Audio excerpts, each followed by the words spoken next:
What up? Welcome to Island on a Plate, where I give you guys my point of view on Caribbean ingredients, spices, food, dishes that I enjoy using and I enjoy eating myself. Sit back, relax, and let's talk about Caribbean food. Let's talk about hot peppers. We call these in Haitian Creole Piman bouk. In Haitian cuisine, heat is something that's very important. Either you want fire heat, you want mild heat, or subtle heat. These in particular are fiery, fruity, slightly smoky with a floral undertone.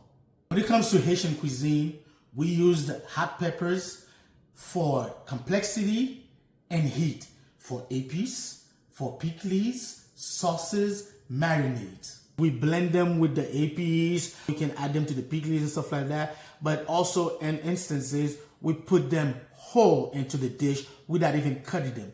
Why? Because we're trying to get the flavor profile without the intensity of the heat.